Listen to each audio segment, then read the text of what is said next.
Diante de uma pandemia inimaginável, com prazo de encerramento a perder de vista e de um iminente agravamento de uma crise econômica que já assombrava grande parte dos brasileiros, tem gente que neste momento olha para tudo isso como um cenário perfeito para inovar, sobretudo nesse terreno aparentemente tão árido que é o setor econômico. Será que meu convidado pensa assim também? É sobre esse assunto que eu converso com o vice-presidente de Soluções e Inovação da Visa do Brasil. Muito obrigado por ter aceito o convite, Percival Jatobá. Bem-vindo ao Edição Manhã. Muito obrigado pelo convite, Gustavo. É um prazer poder participar do programa e trocar uma ideia sobre inovação nesse momento tão complicado que o país vive. Percival, eu já ouvi você dizendo que o início de qualquer inovação deve partir do foco nas pessoas, da necessidade delas. O que a sua percepção diz nesse momento? De que tipo de inovação as pessoas estão precisando agora? Eu acho que, e obrigado pela pergunta, dá justamente a oportunidade de a gente continuar centrando nas necessidades das pessoas. E não só nas pessoas, mas também das empresas, e nesse momento das pequenas empresas. Eu acho que as pessoas precisam de tempo, sobretudo para elas, para refletir nas famílias, na reflexão sobre aquilo que elas precisam enquanto indivíduos. E eu costumo dizer também que a época dos produtos ficou lá para trás. A gente vive hoje a era das soluções. E por que isso? Porque a inovação vem para poder dar espaço para que cada vez mais os indivíduos, as empresas, as sociedades tenham mais tempo para gastar com outras coisas e que a gente não tenha que se preocupar tanto com situações que não são necessariamente o seu domínio próprio. Por exemplo, tecnologia.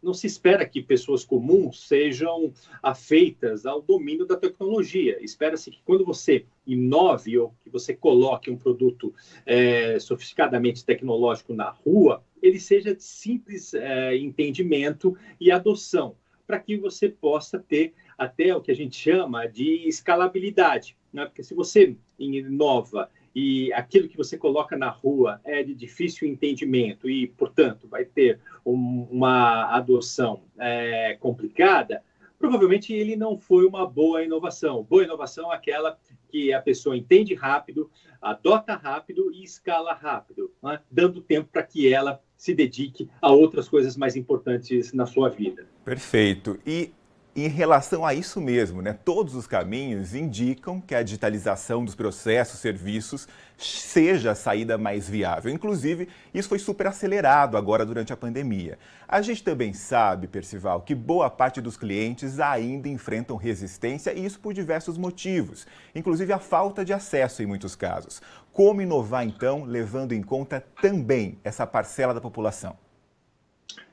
Uma excelente pergunta. Quando você olha o Brasil, você tem desafios, desde desafios infraestruturais até desafios econômicos, E lá na Visa a gente é bastante sensível a isso. Portanto, nós, acima de tudo, não olhamos a tecnologia per se, ou seja, a tecnologia pelo benefício só científico.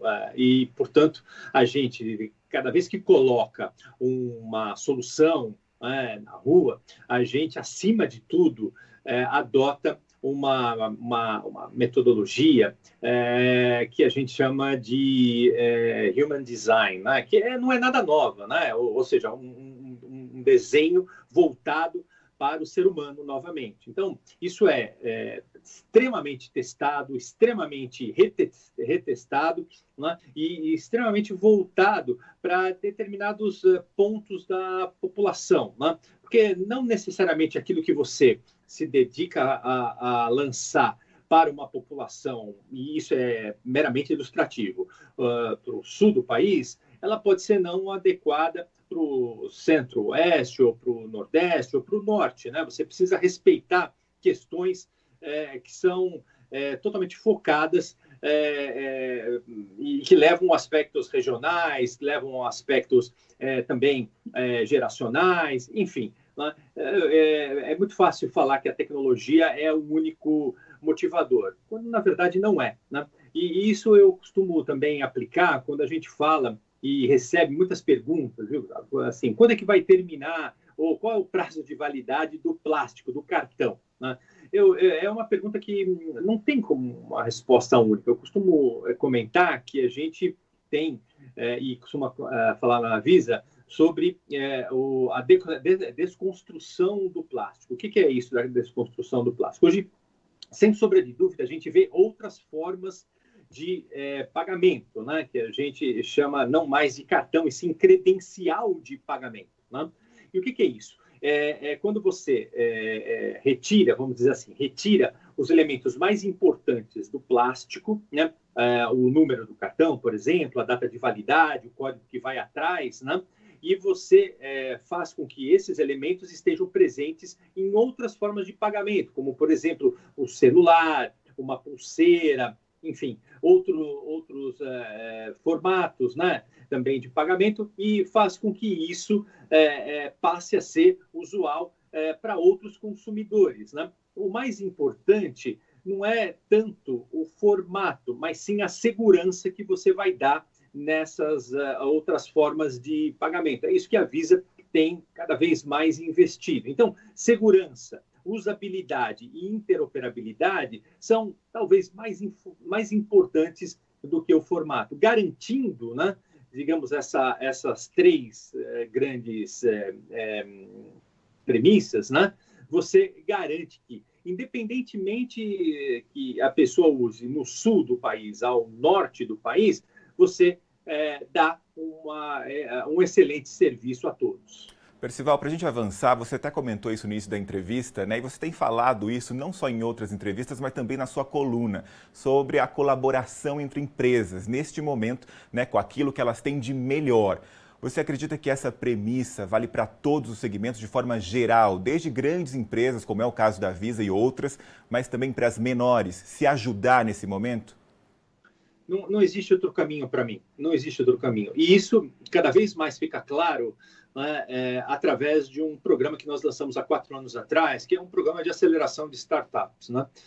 E eu ouso dizer que não só nós, né, temos colaborado com o ecossistema de startups e de fintechs, mas também temos sido muito colaborados a partir desse conhecimento desse novo ecossistema. Então, não existe uma forma mais lógica de acelerar negócios sem ser colaboracionista, né? Isso não tem tamanho, isso não tem formato, isso não tem segmento. Se você não entender que o mundo é um mundo de colaboração entre empresas e entre indivíduos, provavelmente a sua empresa vai ter um prazo de validade mais acelerado.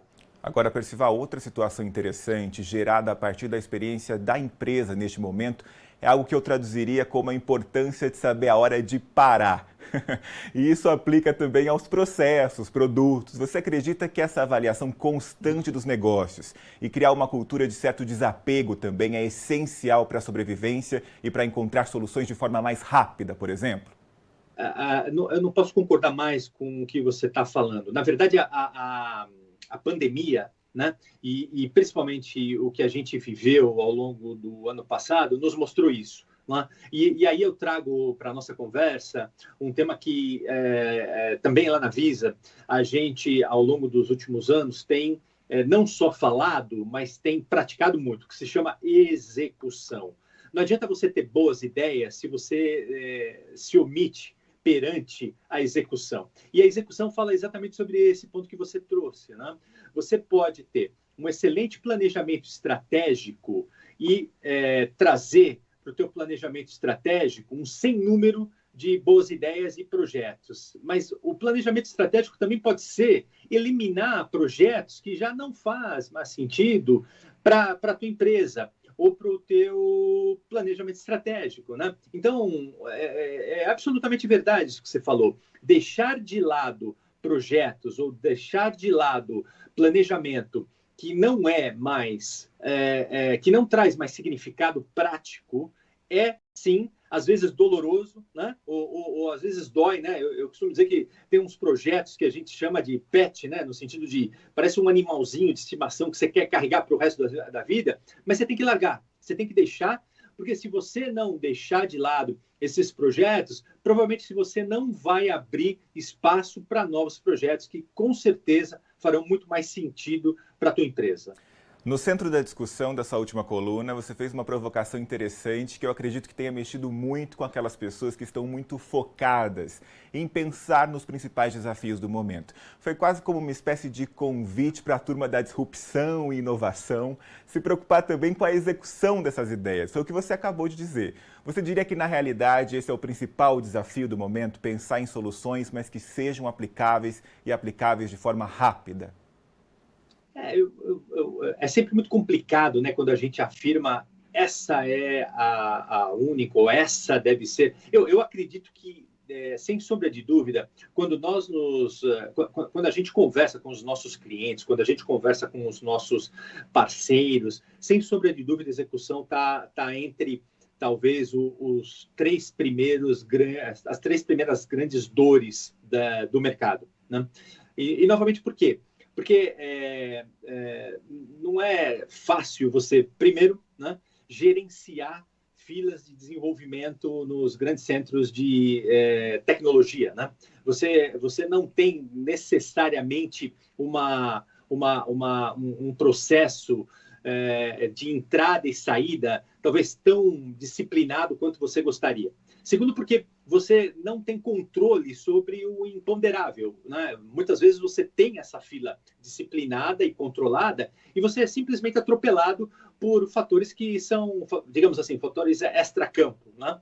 E terceiro, porque muitas vezes a inovação ela vem de lugares onde você menos espera. Então, você tem o seu planejamento realizado, mas você abre, né, o clipping de manhã, eu costumo também comentar isso, você abre o clipping de manhã e é surpreendido, né, por algum tipo de inovação, né, que pode ter sido realizada aqui no Brasil, né, ou na América Latina, ou em qualquer outro lugar do mundo, e que você simplesmente seja porque institucionalmente você não pode ficar sem, ou porque você precisa responder ao mercado e você tem que inserir aquilo dentro da tua feira de desenvolvimento. Então, é um mix de euforia e fobia que a gente vive quando trabalha com inovação. Portanto, execução é algo que a gente precisa olhar com muito mais cuidado e precisa ter uma cadência, uma disciplina, uma governança.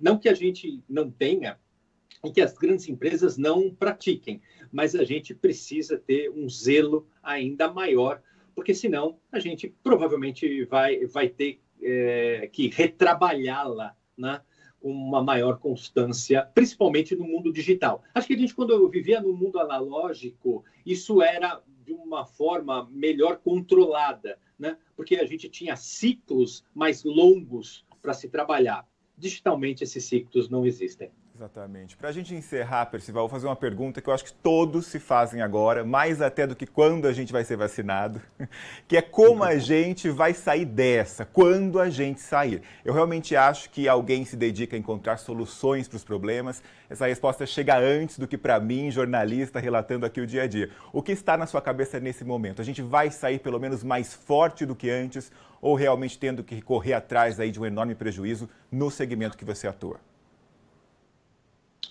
Olha, pergunta bastante responsável, merece uma resposta responsável.